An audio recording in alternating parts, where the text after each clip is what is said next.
Business is brought to you by Audible.com.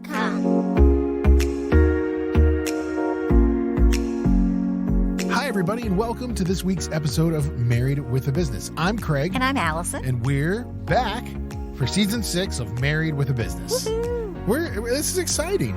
Yeah, we've been trying to get our ducks in a row. Yeah, I think that, this for us has been a building thing, and we're learning as we do it. And I think it's kind of fun, and I think we're learning more and more the things that we are good at and the things that we need to work on when it comes to doing a podcast and helping people out and getting out the things that are in our head out to people. There's so much I want to do that hopefully in the next couple months we'll start to see more of the ideas that I want to share with you guys, though. Yeah, but speaking of sharing, Allison, what has happened recently with you?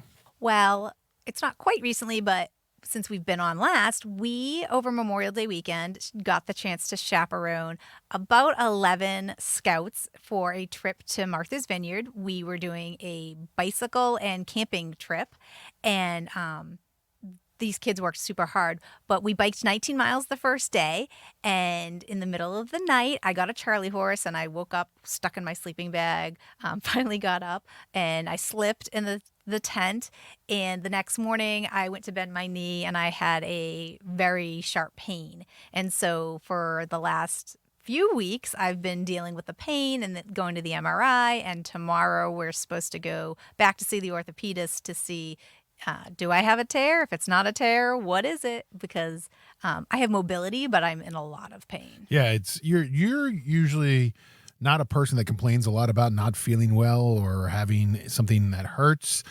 So for you over the last, month or two, like to have this going on and talking about how it is constantly in pain. I have to tell you, after 40, every year gets a little rougher, man. It starts to all fall apart. But, it's one of those things where it's like, and especially you hurt yourself and you're like, it can't be that bad. It'll feel better in a day. And then a day you're like, give it a week. It's only been a week. I'll give it 2 weeks. And then finally, like you reached a point where you're like, oh, this doesn't feel right. Yeah. So hopefully we'll get good news. If there's no tear, I don't know what's wrong because it hurts really bad right now. Yeah, but I gotta go to work. You can't just take time off because you're uncomfortable. So I have a feeling that this will be an evolving story over the next few episodes. Oh no. So Allison, we're starting off season 6. What are we starting with this season? Well, I was recently invited by the South Shore Women's Business Network to come and do a presentation on communication. And so I thought that this would be a good jumping off place to kind of share that meeting and some of the things that we talked about. And we talk a lot about communication on this podcast. I mean, I think everything that we do as a husband and wife team and everything that we do with our team at work, it is, and our clients and our trade partners, everything. It's really like the foundation of all of it is good and clear and concise communication. And one of the things for years I kind of thought was a fluffy, businessy thing was core values, right? And a few years ago, we did do an exercise where we sat down and we tried to verbalize what our core values are. And it was all the things that we always do, but trying to come up with really good ways to communicate them. And so now what we do with every presentation and every program is we start off with sharing what our team's core values are and why they're our core values. And so that's one of the things I did in this presentation as well, is because communication is one of our big 4 core values. We want to give clear and concise information to people, whether that's our clients or the people we work with or the general public. And so for years, we have said to everybody, we've said to our clients and we've said to our teammates or team members, and we've said to friends and everything, we've said the same exact phrase. To be clear is to be kind. And we've talked about the origin of that, right? So we think we heard it first from Dave Ramsey. Yes, but I think he said it the other way, because we've talked for years about how we do entree leadership, and I think in that he said to be unclear is to be unkind, and so I try to make us as clear as possible, and sometimes I think it's almost too clear. and I don't know how else to say things. Yeah, and I think I think Brene Brown says it a different way. I think she says clear is kind, unclear is unkind. It's a common phrase I think you hear in the world of motivational speakers and people who kind of are there helping people grow and talk. Right. And I take it, and when I internalize it, I think if I can give you the best directive of what I'm doing and why I'm doing it, you are going to understand it the best. So it is kind to be clear and to not give you half an instance. For instance, I just sent somebody a text and I said, hey, what are you doing tomorrow? And the answer was nothing. And I really should have said, hey, what are you doing tomorrow? Amanda can cut their hair at 1:30. And so the answer back was, okay. So I said, so 1:30 would work for you? So just kind of trying to fill in all those gaps, and even sometimes if we're talking a little bit more, so we're getting the full sentence. Yeah, I think a lot of times in all communication, if we're talking to our friends, our family, our coworkers, I think a lot of times we know what we are thinking about and know what we're saying, but we don't 100% process that or put that out into the ways that we communicate, especially today where it's not. Communication is becoming less and less and less about a conversation, right? Communication is becoming more and more about the passage of information. And if that is an email or some sort of text or emoji, right? And so I can remember back in college, they had this thing, and this, I'll date myself here. I mean, we did have computers when I was in college, but we used to have AOL Instant Messenger. And Instant Messenger was very similar to text messaging, if you remember, but through computers. And so our college campus, everybody had AOL Instant Messenger. And I can remember having these conversations with people about how to understand people's emotions and feelings, and talking about how unclear the communication can be in a 5-line text versus a conversation between two people. Right. I really like the quote by George Bernard Shaw: the single biggest problem in communication is the illusion that it has taken place. You think you said something, but they did not receive that message. Yeah, and we see this a lot.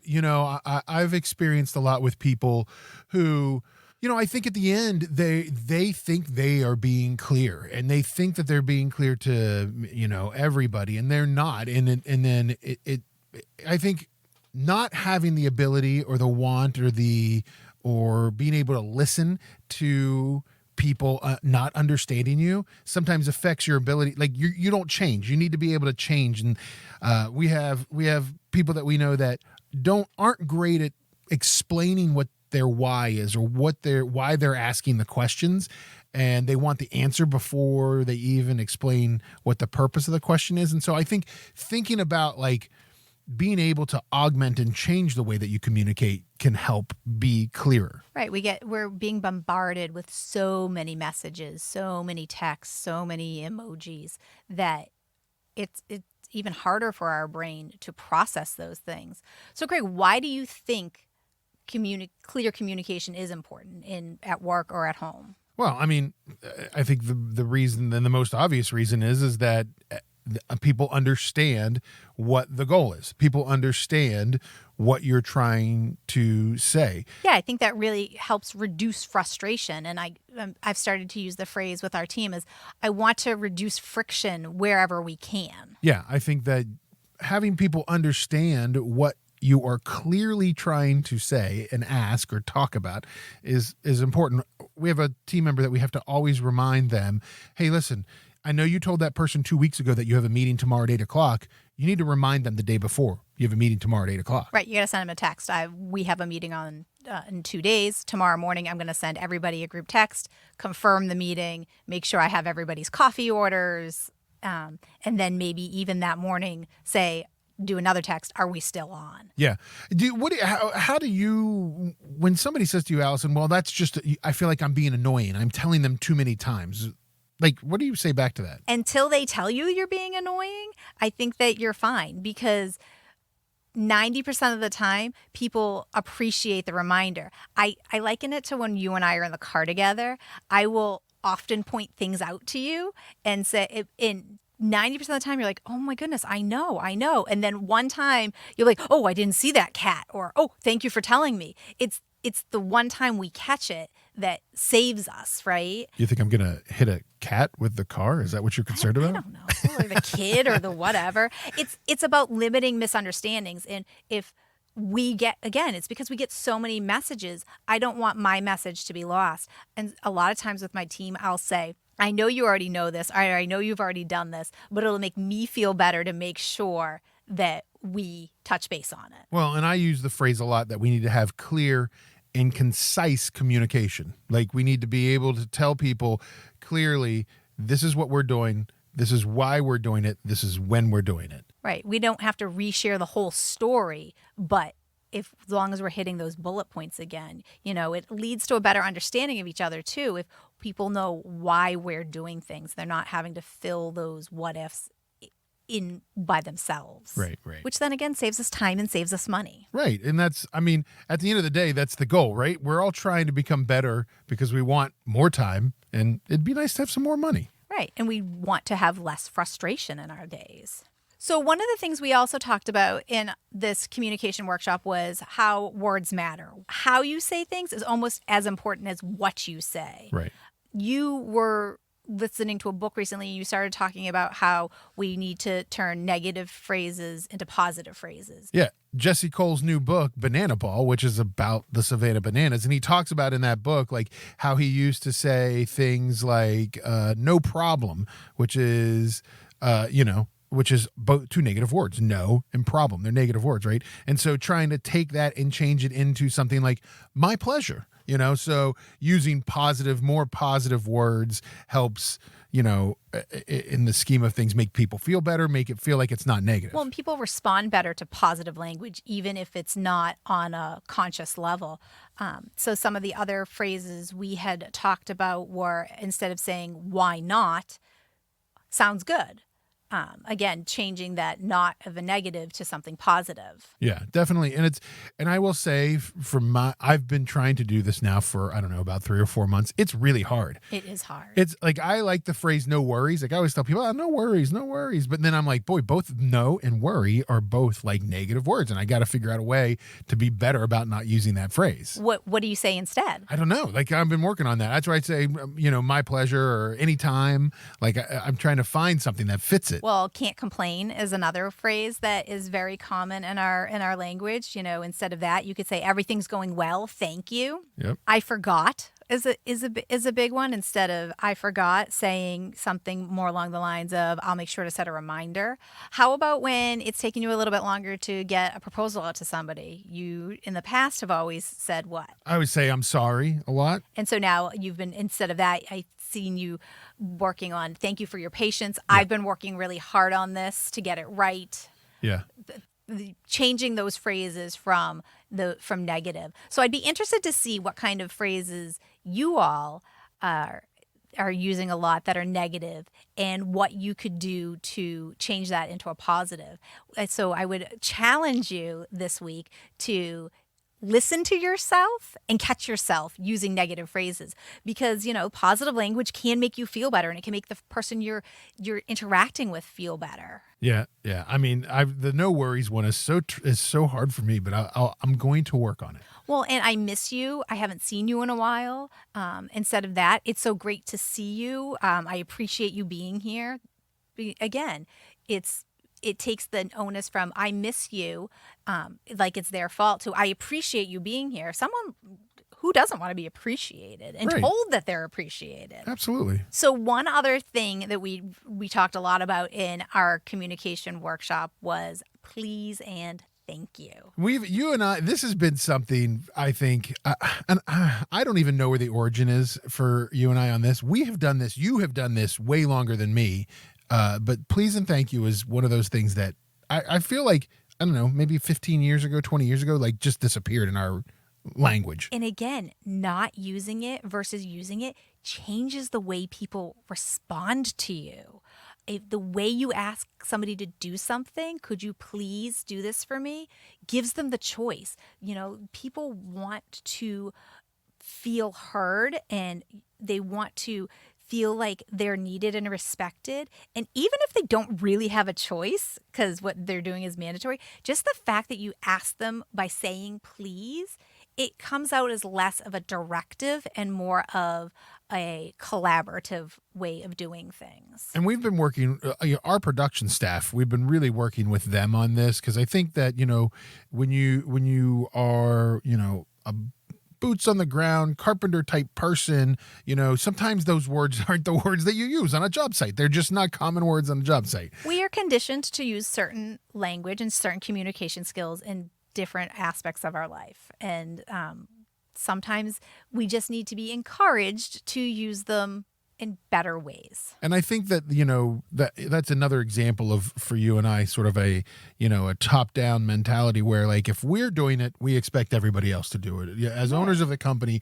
if we're saying, hey, please and thank you and hey, and all and using it regularly, then it shows our team members that we expect you to have that in your communication as well. Right, because the way there are about five truths about human interaction, right? People want to be respected. They want to be asked rather than told. They want to know why.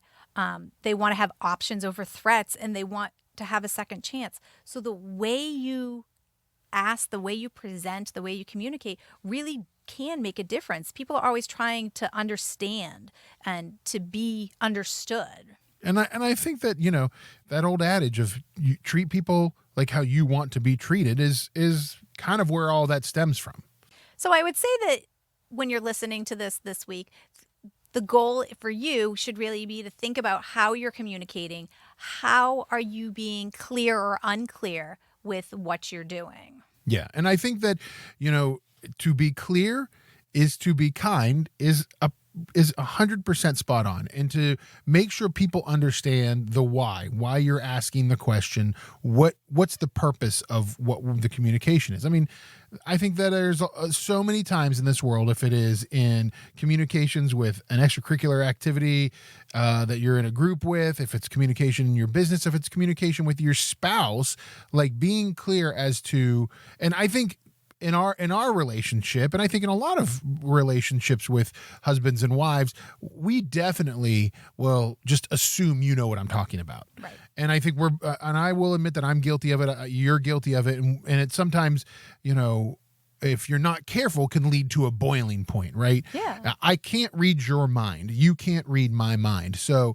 if we're having a communication, if we're talking and obviously the other person's not getting it, or the other person's getting frustrated, we know we have to stop and reset and figure it back out. I'm not asking you to do things for busy work. There's a reason behind it. And why wouldn't I share the reason behind it?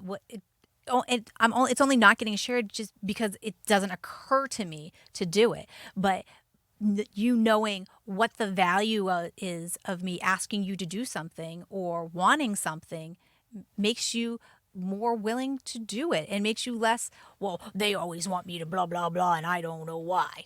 Okay. So we have to be more intentional about sharing that why as a matter of course. Yeah, absolutely. And we also need to figure out more ways for you to pull out your rah, rah, rah voice. I like that. That was fun. Allison, you and I right now on audible.com, and you get a free 30 days of Audible on us. All you have to do is go to audibletrial.com/bizmarried. Sign up there. You get a free 30 days of Audible on us. You and I right now, how you have fully listened to it. I am nearly done with the book, The Comfort Crisis by Michael Easter. And this book is, I will tell you, this book is intense. It's very, very intense. It's but amazing. It is amazing. It's amazing. So real quickly, the kind of synopsis of the book is, why are we so anxious as a society? And how did we get there over the development of time, of the fact that we have continued to create a more and more comfortable life, and our fight and flight responses are going haywire. Yeah, we're afraid of discomfort now. Like the premise of the book is that we need to work outside of our box a little bit more and make ourselves uncomfortable. Yeah, and how we've been raising almost 2 generations of kids who we have made things too easy for. If it's too hard, they don't have to learn to tie their shoes. They don't have to learn to ride their bike. And so Now they don't even try to do hard things. And so when we took these group of kids to Martha's Vineyard, some of them had never ridden a bike on a street. Some of them had never been away from home. So they were nervous. And the first thing I said to them is, I was like, guys, you are amazing and you can do hard things. We're going to do hard things. And they biked in the heat and up hills. And when they thought that they weren't going to be able to do it, they said, Miss Allison, we just heard you saying that you knew we could do hard things. And they went home and they told their parents that they did hard things. And I was so proud of them. Yeah, it was amazing. I mean, it was amazing to take these kids. I mean, they were, listen, we rode, I ride bikes a lot. So 19 miles, especially with kids, was not that bad for me. But it was tough for some of these kids. And like there were kids that fell off bikes and scratched knees and all that. And those kids got back up. They kept going. We finished the day. We got to our campsite. They set up tents. And, I think the coolest thing to me was we got back after going over to the vineyard. We drove back over. There's no tunnel. You have to take a boat, by the way, in case people ever wonder. But we got back and, I said to the kids, I was like, you're going to go back to school tomorrow because school was still in. And I said, you got to go back to school tomorrow. And I was like, you got to tell your friends you rode 30 miles this weekend on a bike. Like, nobody's going to believe you that you did that. You did something that nobody else in your school did this weekend. Except for the kids that were on the trip. Right. And no one can ever take that away from those kids, that they did that. And so this book, The Comfort Crisis by Michael Easter, talks about his 33-day hunting backpacking expedition into the Alaskan backcountry, sort of interspersed with these other stories and anecdotes to go along with how we need to work on the physical and mental health portions of being uncomfortable, and how, one of the reasons that we're the most overweight we've ever been in this country, and everything has gotten so easy, is because we don't work outside of our comfort zone, and that as humans, our design, our blueprint is to be uncomfortable and to survive, and so we've made it too easy to survive in some ways. Listen, and I'm not saying let's go all out and live off the grid, but really take a listen to this book. It's one of the best books I've listened to recently. I can't recommend it enough. Yeah, so check it out, The Comfort Crisis by Michael Easter. It's available on audible.com, and you get a free 30 days of Audible on us. Just go to audibletrial.com/bizmarried. Sign up there. You get a free 30 days. Well, it's good to be back. Season 6 kicking off. We've got some exciting things to talk about. We've got stories to share. We've got a lot happening over the next, 10 weeks or so. So thanks for listening. Tell all your friends. Go out there. Share us online. Like and subscribe. Check out our website. It's marriedwithabusiness.net. And on there, you can sign up to be a guest. You can find some resources. You can find all of our old episodes. You can see pictures of us and read about us. And other podcasts and shows that we've been on. Yeah, so definitely check that out, marriedwithabusiness.net. Thanks, everybody, for listening. And remember, not only is it important to focus on your business, but also your marriage, because we're married with a business.